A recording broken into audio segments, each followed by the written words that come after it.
अस्सलाम वालेकुम dear students and dear viewers. उम्मीद है कि आप लोग ठीक ठाक होंगे। Dear students and dear viewers, आज का हमारा लेक्चर नंबर 2 है। टॉपिक नंबर 1 है जी कंटेंट के अंदर हमारा टॉपिक नंबर 1 था जी काज एंड अफेक्ट, ठीक है। और इसको डिस्कस करना बहुत इंपॉर्टेंट है। ऑलमोस्ट एक क्वेश्चन हर दफ़ा पेपर के अंदर आता है, ठीक है। तो आपको हर हाल के अंदर काज एंड अफेक्ट का जो टॉपिक है इसको कवर करना आपके लिए लाजमी होगा, ठीक है स्टूडेंट्स। फर्स्ट ऑफ ऑल, अगर आप लोगों से रिक्वेस्ट है, अगर आपने अभी तक हमारे यूट्यूब चैनल को सब्सक्राइब नहीं किया तो लाजमी कर लें। अगर आप तक अभी ही आपने हमारे जो है व्हाट्सएप चैनल को सब्सक्राइब नहीं किया तो उसको भी ज्वाइन कर लें, ताकि आप लोगों को अल्लामा इकबाल ओपन यूनिवर्सिटी की फ्री लेक्चर सेशंस की और अल्लामा इकबाल ओपन यूनिवर्सिटी की हर लेटेस्ट अपडेट वक्त पर मिलती रहे। जो स्टूडेंट्स ये एयू के गेस्ट सीरीज़ का लेक्चर नंबर 2 यूट्यूब से देख रहे हैं, उनसे रिक्वेस्ट है कि वो हमारे व्हाट्सएप चैनल को फॉलो लाजमी करें। तो डियर स्टूडेंट्स, बिना टाइम वेस्ट किए हम बात करते हैं लेक्चर नंबर 1-2 के बारे में। टॉपिक नंबर 1 जो हमारा है काज एंड अफेक्ट का, ठीक है। लेक्चर डिले इस वजह से हुआ है, आपको पता है पंजाब के अंदर कुछ वेदर भी आज बेटर नहीं है, तो वाईफाई भी ऑफ था, तो इस वजह से लेक्चर के अंदर थोड़ा सा आज डिले आया है। लेकिन मैं ट्राई करूँगा कि नेक्स्ट टाइम प्रॉपर टाइम पे ही हुआ करे हर हाल के अंदर। तो बात करते हैं नेक्स्ट हमारा टॉपिक को हम स्टार्ट करते हैं बिना टाइम वेस्ट किए। हमारा टॉपिक जो है आज है काज and affect. Cause and affect के बारे में सबसे पहले मैं आपको बताऊं सवाल किस तरह आता है। बाज़ दफ़ा वो सवाल दे देते हैं काज एंड अफेक्ट की तारीफ़ लिखें और साथ इसकी मिसालें बयान करें, यानी कि एग्जाम्पल्स बयान करें। सवाल नंबर 2 इस तरह भी आ सकता है, काज एंड अफेक्ट जो है आपको वो 10 जुमले दे देंगे, इसमें से बोलेंगे इसमें से काज कौन से है, इसमें से अफेक्ट कौन से है, आप ढूंढ के उनको सेपरेट सेपरेट करके लिखें। ये भी इस तरह भी क्वेश्चन आ सकता है। सवाल नंबर 3 इस तरह से भी आ सकता है, डिफरेंस यानी कि डिफरेंस बोल सकते हैं, कंपैरिजन बोल सकते हैं या एक्सप्लेनेशन बोल सकते हैं काज एंड अफेक्ट के दरमियान।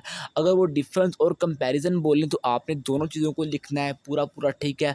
और अगर एक्सप्लेनेशन बोलें आपने तब भी कंप्लीट लिखना है। तो मैं आपको ऑलवेज यही रिकमेंड करूँगा, आपने गूगल से, चैट जीपीटी से, कहीं से भी काज एंड अफेक्ट की कम से कम 3-4 एग्जांपल्स अपने जहन में याद रखनी है हर हाल के अंदर, ठीक है। तो स्टूडेंट्स अब बात करते हैं फर्स्ट ऑफ ऑल इसकी डेफिनेशन के बारे में। काज एंड अफेक्ट इन दोनों का एक रिलेशनशिप आपस में, ये आप अगर मैं बात करूं दोनों का रिलेशनशिप किस तरह है बिटवीन टू इवेंट्स, इन दोनों का रिलेशनशिप इस तरह से कुछ है कि the cause is why something happen, यानी कि काज का मतलब क्या है, क्यों कुछ हुआ, क्यों कोई वाक़या हुआ, क्यों यहाँ पर ये चीज़ हो रही है, क्यों यहाँ पर तुमने ये चीज़ रखी हुई है, क्यों यहाँ पर ऑनलाइन क्लास हो रही है, क्यों यहाँ पर फिजिकल क्लास नहीं हो रही। That is effect. Effect is what happens as a result of that cause, यानी कि अफेक्ट यहाँ पर क्या है, इस काज की वजह से यहाँ पर क्या वाक़या होगा, उसका रिजल्ट क्या वाक़या होगा। यानी कि मैं यहाँ पर ऑनलाइन क्लास दे रहा हूँ, उसका इफ़ेक्ट यही बनेगा कि यहाँ पर ये क्यों ऑनलाइन क्लास दे रहा है, किस वजह से, क्या मतलब कि आपको सिंपल में अगर आसान प्रॉपर पंजाबी वर्डिंग के अंदर समझाऊँ ना, तो इसका मतलब आप इस तरह ले सकते हैं कि काश वो चीज़ जहाँ पर कुछ हो रहा है, यानी कहाँ पर कुछ वाक़या हो रहा है, यहाँ पर कुछ हो रहा है, उसको हम काश बोल देंगे। और जिसके नतीजे में जो कुछ हो रहा है उसको हम अफेक्ट बोल देंगे, यानी काश के नतीजे में जो कुछ वहाँ पर हो रहा है उसको हम अफेक्ट बोल देंगे। काज मीन काज मीन अगेन मैं आपको रिपीट कर दूँ, काज मीन क्यों, यहाँ पर वाक़या यानी कि यहाँ पर कुछ क्यों हुआ है। Effect mean what, effect mean what happen as a result of cause, cause की वजह से यहाँ पर क्या हो सकता है। दैट इज़ का difference between cause and effect. बहुत सिंपल वर्डिंग में, बहुत मैंने आप लोगों को सिंपल से सिंपल वर्डिंग में ये चीज़ समझाई है, ठीक है। जस्ट आपने इसको इसी तरह से याद कर लेना अच्छी तरह से। ये इसकी डेफिनेशन भी आप बोल सकते हैं, ये इसका आप डिफरेंस भी बोल सकते हैं, या इसको आपका कंपैरिजन भी बोल सकते हैं, ठीक है। अब आपका ये वाला point I hope so clear हो गया होगा। अब एग्जाम्पल्स को हम डिस्कस कर लेते हैं, काज एंड इफेक्ट की एग्जाम्पल्स। तो आप लोगों को मैं ये चीज़ स्टार्टिंग पे भी रिपीट की थी, आपने कम से कम काज एंड इफेक्ट की 3-3 एग्जाम्पल्स याद करनी है। कम से कम 3 से 4 कर लेंगे तो आप लोगों के लिए फ़ायदेमंद होगा, ठीक है। अगर आप नहीं करेंगे तो दैन भी आपकी मर्ज़ी, लेकिन डेफिनेशन आपको हर हाल के अंदर आनी ही चाहिए, ठीक है। और इस टॉपिक के रिलेटेड अगर आपको कोई भी क्वेश्चन आप कमेंट सेक्शन के अंदर पूछ सकते हैं, ठीक है। आज की क्लास के अंदर जो लाइव सेशन है वो Q&A का यानी क्वेश्चन सेशन का वो नहीं होगा, ठीक है। तो इसलिए सिंपल मैं लेक्चर ही आपको प्रोवाइड कर रहा हूँ, ठीक है। अब बात करते हैं एग्जाम्पल्स के बारे में। यहाँ पर एग्जाम्पल नंबर 1 है हमारे पास जी काज। इट रेन्ड ऑल नाइट, सारी रात बारिश हुई। पंजाब के अंदर वाकई ऐसा मौसम है। Effect, the streets were flooded in the morning, यानी कि जो गलियां हैं वो पानी से भर गई इन द मॉर्निंग। ठीक है, अब आपको मेरे ख्याल में ना आपको सिंपल समझ आ रही काज एंड इफेक्ट की। ठीक है, यानी कि काज उसने बोला है पहले एग्जांपल के अंदर ही, बारिश हुई सारी रात। ठीक है, और बारिश की वजह से हुआ क्या, क्या नुकसान हुआ, क्या वाकया हुआ, क्या हुआ अगर हुआ क्या है, वो ये हुआ कि बाहर की गलियां भर चुकी हैं, यानी कि बारिश की वजह से जो गलियां हैं वो भर चुकी हैं।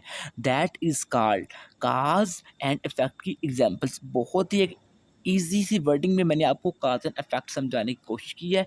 अगर एक्सप्लेनेशन के तौर पे देखें, द हैवी रेन यानी कि तेज़ बारिश हुई, उसकी वजह से जिसकी वजह से फ्लडिंग हुई, यानी कि जिसकी वजह से सैलाब आया, जिसकी वजह से नालियाँ पानी की भर गई या गलियाँ भर गईं, that is called cause and effect की एग्ज़ाम्पल्स। इस तरह से आप पर्सनल लाइफ़ से 2 से 3 एग्ज़ाम्पल्स आप इसकी याद कर लें रोज़मर्रा लाइफ़ से। मैं आपको रिकमेंड करूँगा रोज़मर्रा लाइफ़ से याद करें, आप साइंस की लाइफ़ से कभी भी याद मत करें। उसके बाद जी हमारे पास इसकी नेक्स्ट स्लाइड थी, वो स्लाइड यहाँ पे अब शो नहीं हो रही। नेक्स्ट स्लाइड मैंने ये बनाई थी, difference between cause and effect. ठीक है, यानी कि difference between cause and effect भी वही है जो मैंने आपको स्टार्टिंग पे काज एंड इफेक्ट की डेफिनेशन के अंदर बताया था। डिफरेंस में अगर मैं बात करूँ तो यहाँ पर काज मीन काज का मतलब कि कुछ होना, कुछ वाकया होना, हुआ क्यों है। ठीक है, जैसे कि rain heavily, it rain heavily.